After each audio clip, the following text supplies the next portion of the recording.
Oke, langsung aja ke pengajaran pasukan hari ini. Padang gurun, part 1. Karena padang gurun itu banyak, kita mulai pengajaran dasar dulu.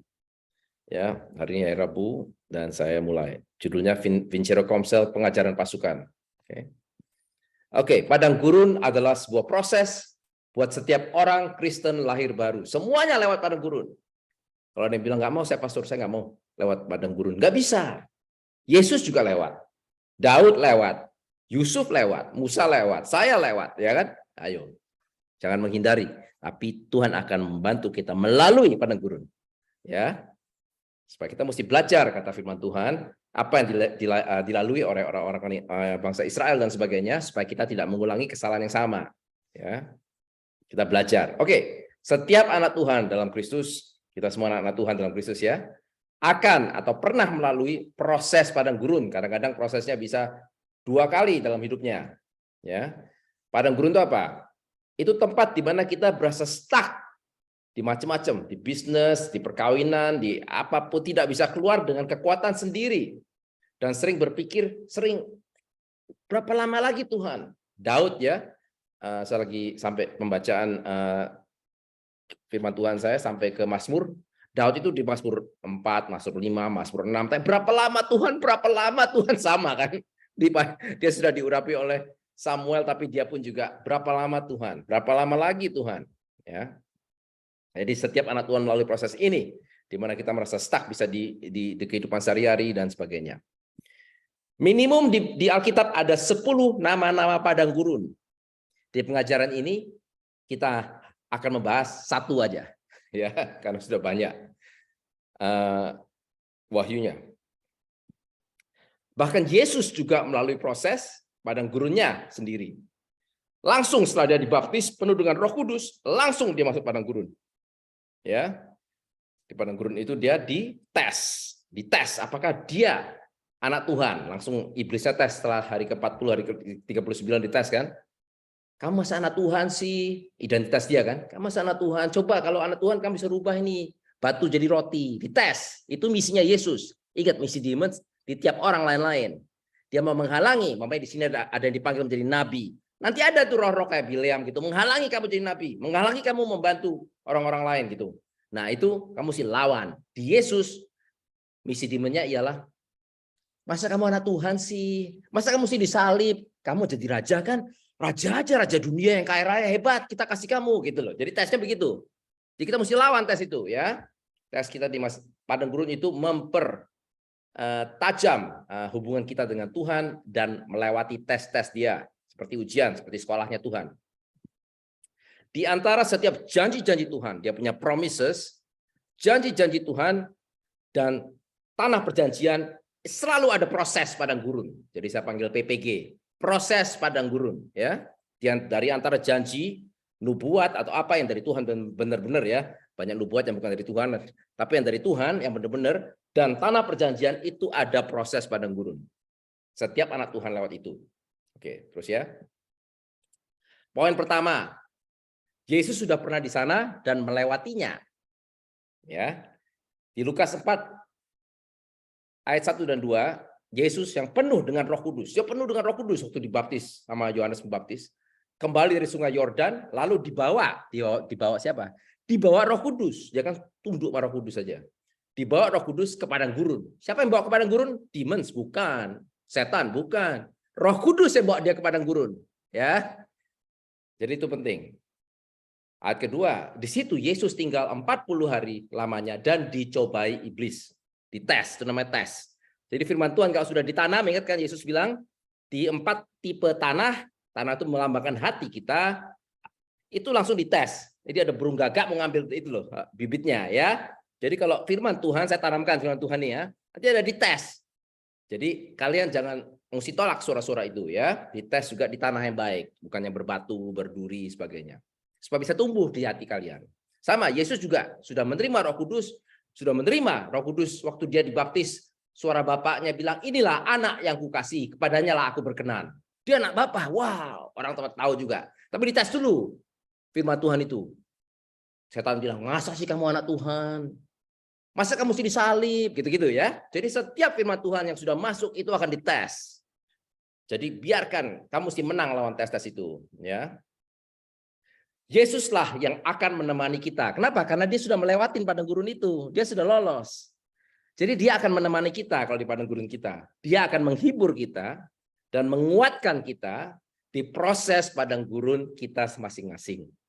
Ya, 2 Korintus 1:3-7 firman Tuhan bilang engkau akan diberikan comfort, ya, dihibur, dikuatkan melewati prosesmu sehingga kamu akan menghibur orang-orang lain nanti yang melalui proses yang sama, ya, begitu caranya Tuhan.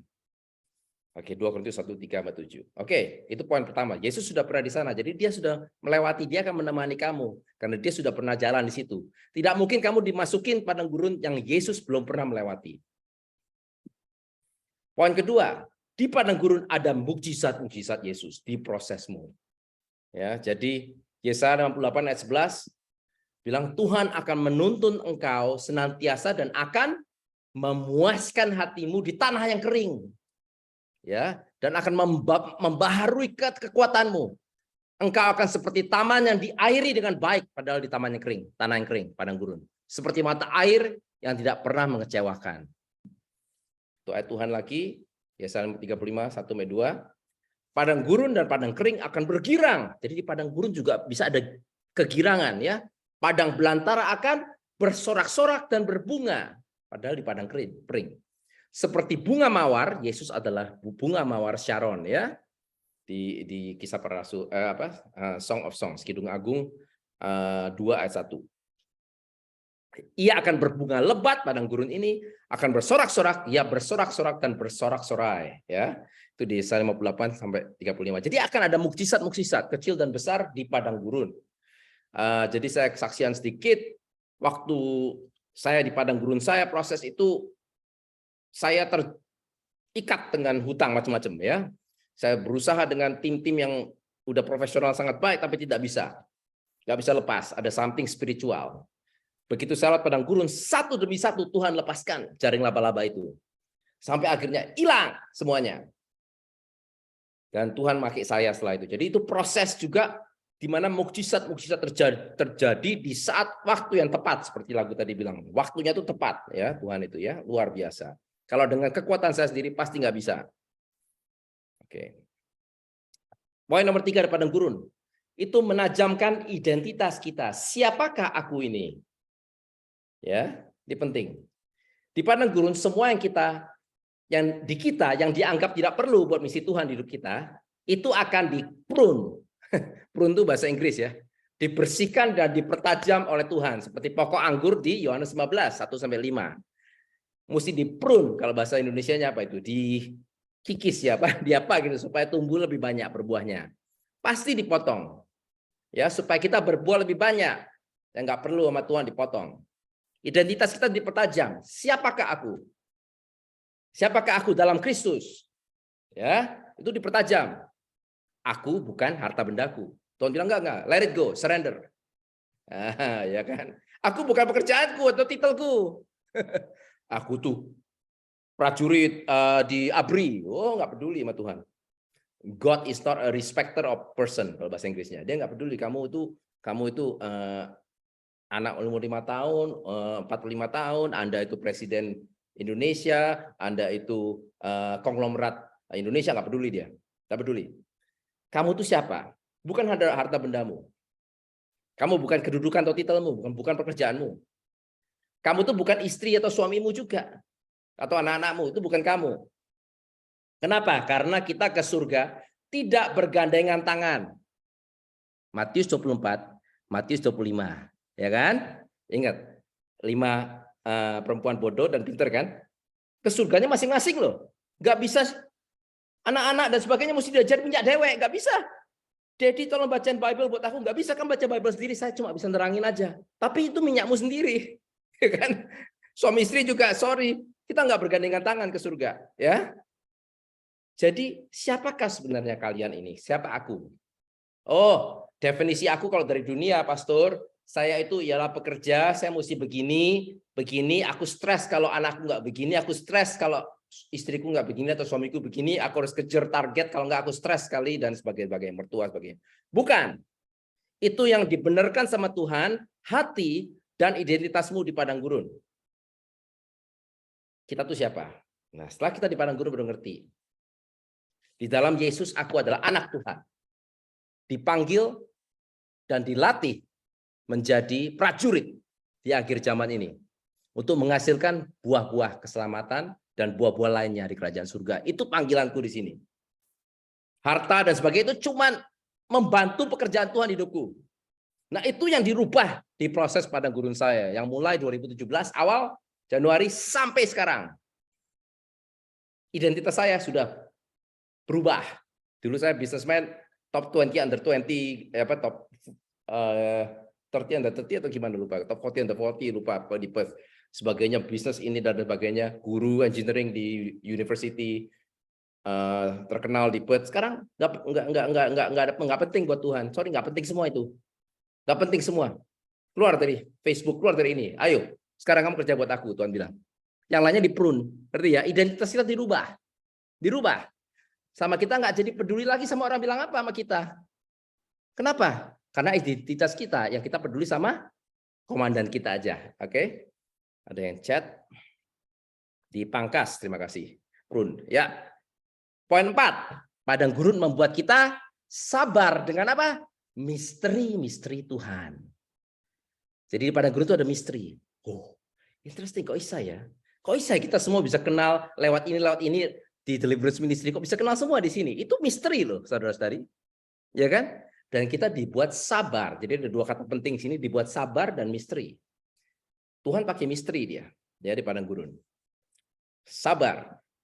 Di proses padang gurunmu, pertanyaan why atau kenapa tidak akan mudah dijawab atau tidak akan mungkin bisa dijawab di awal-awal proses. Why is this happening to me? Kenapa ini terjadi di hidupku? Aduh, hidupku dibanding orang lain susah. Ini nggak bisa nggak? Dulu saya gitu. Curhat kemana-mana. Ke gereja itu kayaknya profet ini nabi. Nggak ada gunanya, saudara-saudari. Tidak ada gunanya, tidak ada solusi. Kenapa begini? Kenapa ini? Nggak ada gunanya. Ya, hanya bisa dimengerti semua ini di akhir proses setelah hampir lulus atau graduate. Ya. Asumsi orang-orang dunia sekarang ialah kita harus mengerti why. Sekarang juga pakai Google kalau bisa, ya. Cek ini why sekarang.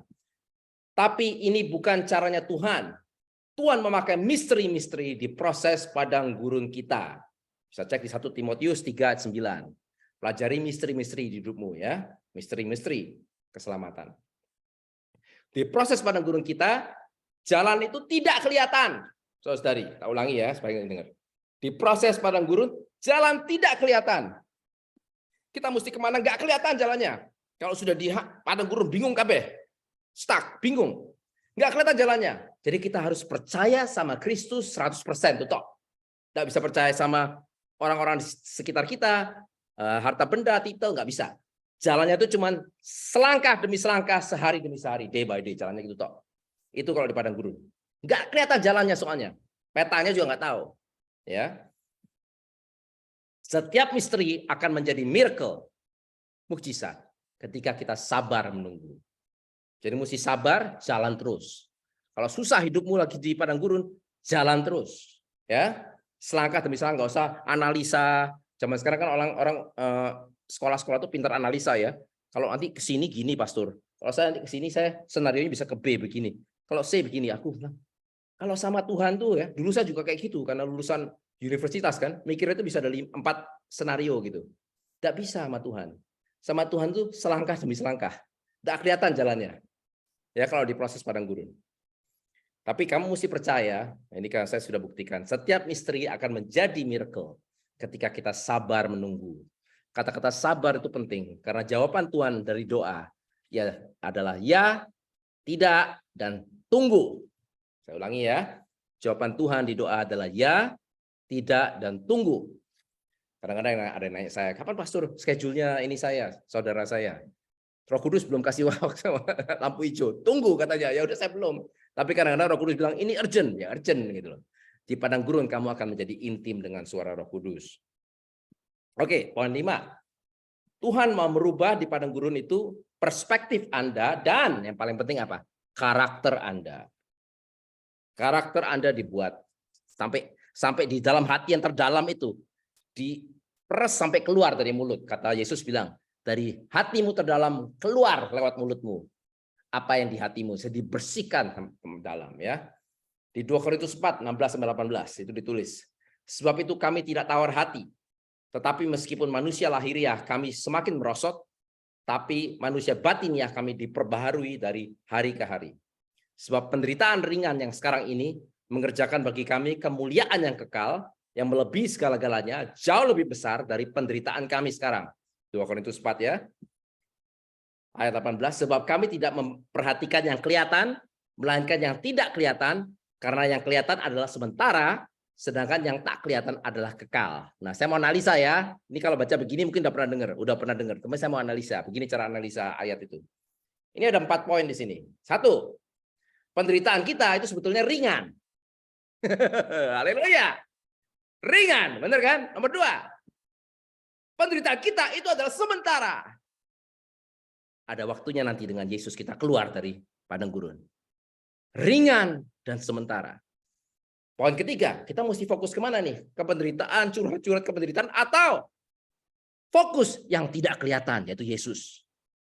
Fokus hanya ke Yesus yang tidak kelihatan. Jangan fokus yang kelihatan.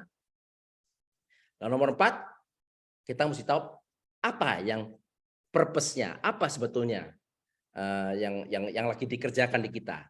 Yang dikerjakan di kita itu sebetulnya kemuliaan kekal yang melebihi segala-galanya, jauh lebih besar daripada penderitaan kami sekarang. Ini di ayat 3 ayat ini ada 4 pelajaran penting tentang proses padang gurun kalian. Tak ulang ya. Penderitaan itu in the scheme of things bahasa Inggrisnya, dalam skemanya besar Tuhan itu dia ringan. 2, sementara. 3, fokus matamu sama Yesus yang tidak kelihatan. Bukan fokus sama problem yang kelihatan. Dan 4, kamu mesti ngerti apa yang Tuhan lakukan secara skala besar.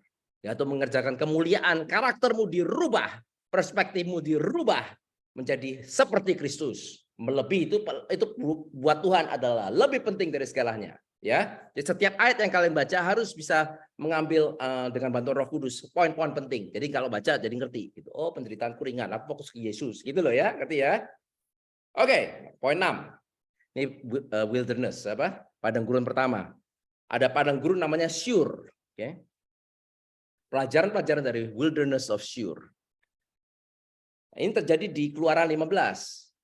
Nah, Keluaran 15 ini terjadi setelah Keluaran 14, di mana Musa dengan orang-orang Israel keluar lewat Laut Merah ya.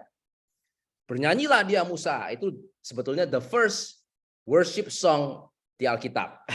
Ialah di Keluaran 15. Nyanyian Musa dan Israel. Terhebatlah Tuhan gitu-gitu ya. Luar biasa. Si Miriam juga nyanyi. Kalau kalian lihat di Wahyu 15, ada nyanyian yang sama. Jadi nyanyian di Keluaran 15, 1-21 itu akan dinyanyikan di surga nanti. Hebatnya Tuhan. Ya, ini catatan aja buat Wahyu 15 kalau mau belajar. Nah, kita sambung dengan pelajaran dari padang gurun Syur ini. Kita sambung ke mereka sudah menang nih ya, udah nyanyi sama Musa. Wah, luar biasa itu Mesir punya kereta jatuh semua di dalam air. Luar biasa Tuhan kita hebat. Bayangin 1 juta orang, 1 juta jiwa lewat ke ini. Sampai orang Jewish teman saya sekarang sampai tetap merayakan Passover sampai sekarang ya. Luar biasa. Ayat ke-22 sampai 27 tertulis begini. Nah, nanti kita akan analisa. Ayat ke-22. Musa menyuruh orang Israel, udah menang nih, udah semangat. Berangkat dari Laut Teberau, lalu mereka pergi ke padang gurun Syur. Nah, ini dia nih, Syur. Nanti saya kasih artinya. 3 hari lamanya mereka berjalan di padang gurun dan tidak mendapat air. Udah mulai haus kan? Waduh, punya anak-anak nggak minum air. Piye ya di padang gurun ini kok bisa? Kita baru melihat mukjizat Tuhan yang luar biasa di Laut Merah, tapi sekarang nggak dapat air. Sister Shirley ini yang mau ini tolong admit, saya nggak kenal soalnya. Thank you. Oke. Ayat ke-23. Sampailah mereka ke Mara. Mara itu tempat air gitu ya. Yang ada di gambar ini. Tapi mereka kok seneng ya, wah ketemu air, wow udah lama nggak minum ya. Tapi begitu mereka coba, mereka tidak dapat meminum air di Mara itu karena pahit rasanya. Itu melambangkan kepahitan, ya. Itulah sebabnya dinamai orang tempat itu Mara, yang artinya pahit. Lalu bersungut-sungutlah, mulailah ngomel sama Musa, kata mereka. Apakah yang akan kami minum? Kita kalau ada problem kita nyalain siapa? Pastor ini, pasti pastor ini yang salah, pastor kita agak. Atau sebetulnya kita salah nyalain siapa? Tuhan, ya kan? Tapi kita sering ngalahin kalau ya bukan saya sih nggak apa-apa dimarahin kalian nggak peduli. Cuman kalau kalian punya gereja lokal gitu ya, yang salah pasti pendeta kita atau pendeta itu nggak bisa. Mereka juga sama orang di Israel nih. Dia menyalahkan Musa lagi. Baru 3 hari ngeliat miracle. Sekarang ngomel sama Musa, ya. Manusia begitu. Jadi di dalam hati itu dikeluarkan di padang gurun sama Tuhan, dibersihkan, ya. Dia masih bersungut-sungut ya. Sambung ya. Ayat ke-25. Musa habis itu Musa langsung ke Tuhan. Langsung dia curhatnya ke Tuhan kan. Berseru-seru kepada Tuhan. Dan Tuhan menunjukkan kepadanya sepotong kayu. Nah, ini melambangkan Yesus dengan disalib. Dan Musa melemparkan kayu itu ke air Mara. Lalu air itu menjadi manis. Semua kepahitan jadi manis. Jadi dari miracle ke miracle lagi, ya kan? Perlu miracle-nya Yesus lagi. Salib Yesus. Di sanalah diberikan Tuhan, baru mulai Tuhan ngomong. Oke, udah manis sekarang tak tunjukin wahyu-wahyu tentang aku, kata Tuhan. Apa itu? Di sanalah diberikan Tuhan ketetapan-ketetapan dan peraturan-peraturan Tuhan kepada mereka. Dan di sana Tuhan mencobai mereka. Hati mereka tuh, percaya nggak sih sama aku? Baru lewat dari Laut Merah, percaya nggak sama aku? Ini air Mara bisa. Percaya nggak kalian takut mati kan? Aduh, kita udah 3 hari nggak makan, kita mati Tuhan. Percaya nggak sama aku? Jadi Tuhan lagi ngetes begitu. Itu tes pertamanya bangsa Israel di padang gurun. Firman Tuhan ayat ke-26 bilang, jika kamu sungguh-sungguh mendengarkan suara Tuhan Allahmu dan melakukan apa yang benar di matanya dan memasang telingamu kepada perintah-perintah Tuhan dan tetap mengikuti segala ketetapannya, maka aku tidak akan menimpakan kepadamu penyakit manapun yang telah kutimpakan kepada orang Mesir. Jadi dia ingetin orang Mesir yang dibikin sakit dan sebagainya. Sebab, nah dikasih lagi wahyu tentang dia, tentang Tuhan. Jadi ingat ya, kalau sudah lulus tes, sama Tuhan dikasih wahyu, revelation baru tentang Tuhan, tentang karakternya. Sebab apa? Sebab aku Tuhan adalah Jehovah Rafa. Aku yang menyembuhkan engkau. Aku itu Tuhan, dokter ilahi. Ini pertama kali Tuhan bilang dia itu penyembuh penyakit. Pertama kali di Alkitab. Puji Tuhan ya. Setelah mereka melewatin padang gurun pertama, Syur. Ya. Sambung. Sesudah itu sampailah mereka di Elim. Di sana ada 12 mata air dan 70 pohon korma. Saya jelaskan nanti itu artinya apa. Lalu berkemahlah mereka di sana di tepi air itu. Wah, dapat penyegaran dan rest, ya kan? Ternyata cuma 3,5 kilometer setelah Mara. Jadi mereka jalan 3 hari, 70 kilometer, 80 kilometer, tinggal dikit lagi ketemu ini. Ya kan? Mereka udah ngomel-ngomel duluan, ya kan? Tapi sudah lulus tesnya pasti ada refreshing, ya. Dan itulah prosesnya Tuhan. Oke, pelajaran-pelajaran dari ini bersambung padang gurun Syur. Kesimpulannya apa? 1, sebetulnya yang membawa kita ke proses padang gurun itu bukanlah setan, tapi Tuhan. Oke, jarang yang dari setan. Ada nanti wilderness Moab gitu ada. Cuman dari 10 2 yang dari setan. 8 dari Tuhan. Ya, di kisah orang Israel dan ini padang gurun. Jadi saya ulangi, sebetulnya yang membawa kita ke proses padang gurun bukanlah setan tapi Tuhan. Oke. 2, Syur, padang gurun pertama itu namanya itu ada artinya semua. Syur itu artinya terbatas, limited. Dengan tembok-tembok yang tinggi mengelilingi. Stuck, tidak bisa maju mundur. Ya stuck. Inilah artinya padang gurun Syur. Tes ini adalah padang gurun pertama Israel. Bukan karena rebellion atau disobedience, tidak taat, tapi karena rencana Tuhan yang sempurna. Mengeluarkan mentalitas budak dari mereka. Mentalitas ngomel dari mereka. Membuat mereka mengerti Tuhan itu siapa. Tapi pelan-pelan. Karakternya dibentuk. Ya. 4. Mereka baru mendapatkan kemenangan besar dari Tuhan dan di Laut Merah. Mereka tidak minum 3 hari. Langsung ngomel-ngomel. Perlu miracle lagi. Jadi di proses padang gurun, kita harus bisa bersandar ke Tuhan. Tidak ada jalan lain lagi. Syur artinya semua tertutup dengan tembok-tembok. Kita nggak bisa ke kiri dan ke kanan, hanya ke Tuhan tok. Hanya ke Tuhan tok solusi kita. Setiap hari, day by day, langkah by langkah ya. Poin 5, sampailah mereka ke Mara, air kepahitan. Di mana di sini banyak orang ada kepahitan di sini kan, ya. Di hati. Mulailah apa yang tersimpan di dalam hati mereka keluar lewat perkataan-perkataan mereka. Yesus bilang dari dalam hatimu keluar lewat mulutmu. Lalu bersungut-sungutlah bangsa itu kepada Musa. Ini berapa yang dari kita ya? Begitu susah langsung bersungut-sungut, komplain. Ya, kata mereka, apakah yang kami minum? Musa. Nah, saya kan sering ngomong belakangan ini, hati-hati. Dari mulut kita tuh mesti hati-hati. Jangan suka komplain atau curhat. Orang Indonesia banyak suka komplain atau curhat. Apalagi di sosial media. Ada tuh prim saya, stop. Stop. Curhatnya ke Tuhan aja, oke? Tuh, tapi saya suka curhat, pastor orangnya. Enggak, ke Tuhan aja. Elia juga suka curhat. Ya. Nah, dan poin 6, kesimpulan. Mereka mengeluh dengan Musa, komplain ke man of God-nya. Sering kita juga mengeluh. Pasti salahnya Musa nih, pasti salahnya pastornya nih. Atau woman of God, tapi sebetulnya mereka tuh mengeluh sama Tuhan.